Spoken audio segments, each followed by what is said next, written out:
There are nights your body remembers even when your mouth stays silent. I was only 16 years old, but every evening I felt like my life was already over. All day I looked like a normal young wife. I cooked, cleaned, smiled, and did everything I was supposed to do. But when the sun started going down, something inside me would break. My chest would tighten. My hands would shake. And I would do anything to make the evening last just a little longer because I knew what was waiting for me when the house got quiet. My name is Sarah. I'm an ex-Amish woman. I left that life when I was 18 years old. And today I want to tell you a part of my story that I carried in silence for a very long time, a story that still hurts to say out loud, a story that may be hard to hear, but it is real. And if you stay with me until the end, maybe you'll understand how a girl can look fine on the outside while falling apart inside. I was married at 16. Some people hear that and imagine a simple life. They picture innocence, family values, and old traditions. They think of candlelight, homemade bread, and quiet country roads. But what people don't see is that sometimes, behind those peaceful pictures, there is pain so deep it changes the way a person breathes. Because I was not ready. Not in my heart, not in my mind, not in my body. I was still a child trying to wear the life of a grown woman. In the world I came from, girls were not really taught to ask questions about their future. We were taught to obey, to help, to stay modest, to be useful, to become good wives. That was the road in front of us, and most of us followed it because we did not know there was another way. You don't miss freedom when you've never been told it belongs to you. So when I got married at 16, people around me treated it like it was normal. Like I had stepped into the life I was meant to have. Everyone expected me to adjust, to accept it, to carry myself like a woman, even though deep inside I still felt like a frightened little girl. During the day, I could almost pretend. That's the strange thing about survival. You learn how to make yourself look okay. Morning would come, and I would get out of bed and start moving. There were always chores to do, animals to feed, floors to scrub, laundry to fold, bread to bake, meals to prepare. In some ways, the work saved me. If my hands stayed busy, my mind didn't have as much room to panic. I could lose myself in the routine. I could disappear inside responsibility. And to anyone watching, I probably looked fine. That was the part nobody understood. I knew how to smile when people spoke to me. I knew how to lower my eyes and be polite. I knew how to act like everything was normal. I had been trained for that my whole life. In the world I came from, a quiet girl was considered a good girl, so I became very, very quiet. But inside me, there was fear growing every single day. It always got worse in the late afternoon.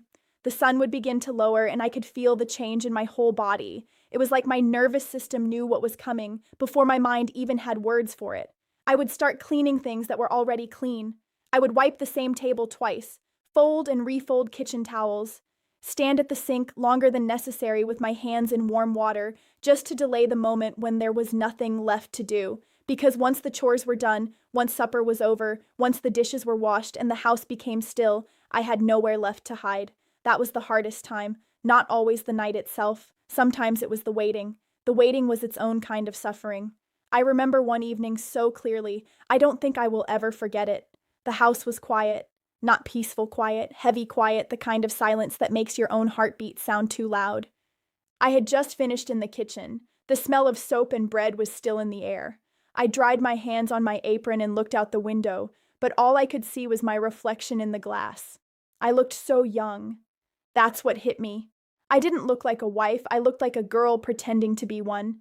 And in that moment, I remember thinking, please, just not tonight. But night did not care what I wanted. I want to tell this part carefully because I don't want to turn pain into something dramatic or ugly for the sake of attention. That's not what this is. This is not about shock. This is about truth. The truth is, I was too young. I was physically immature. I was emotionally unprepared. And what was expected of me in marriage became something I dreaded every single night. What people called normal felt like suffering to me. And because no one around me said otherwise, I thought maybe the suffering was my fault. That's what happens when a young girl is given duties without language. She blames herself for what she cannot carry.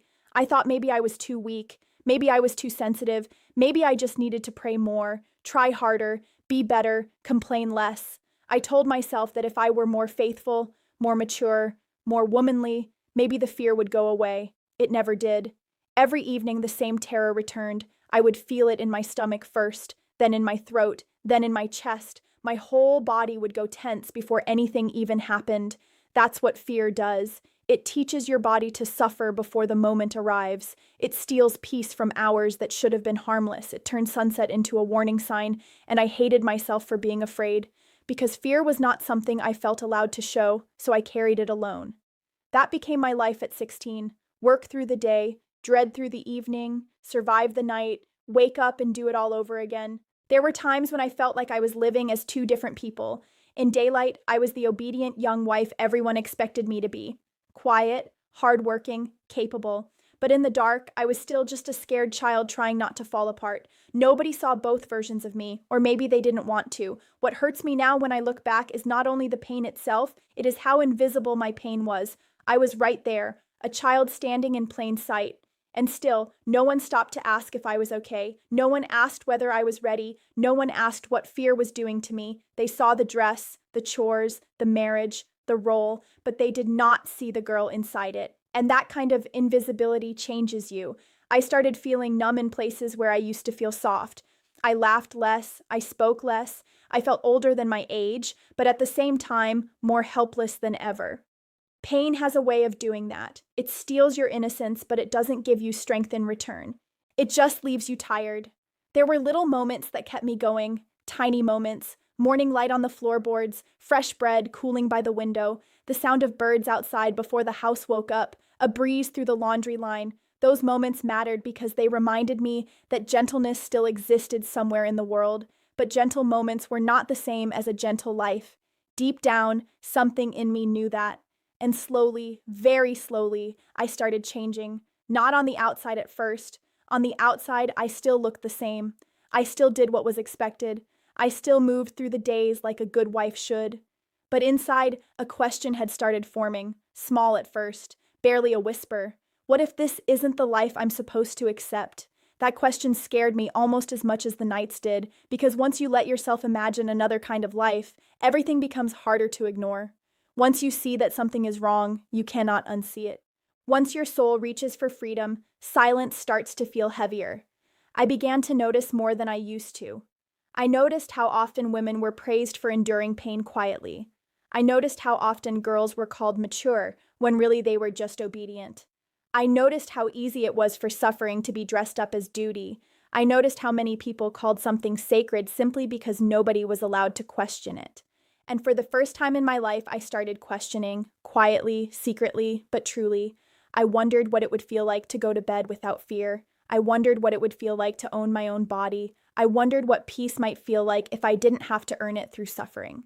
Those questions became the beginning of everything. By the time I was 18, I knew I could not keep living that way. Leaving was not easy. I wish I could tell you I was brave every second. I wish I could tell you I left with a clear mind and no guilt. But the truth is, leaving felt like tearing my whole world in half. I was not just walking away from a marriage. I was walking away from a system, a language, a culture, a family rhythm, a version of myself that had been built since childhood. I was terrified. But I was also tired. Tired of carrying pain like it was my purpose. Tired of pretending fear was normal. Tired of being told without words that my suffering didn't matter. So I left. And even after I left, the nights did not instantly get better. That is something many people don't understand about trauma. Freedom is real, but healing is slow. You can leave a place in one day, but your body may take years to believe you are safe.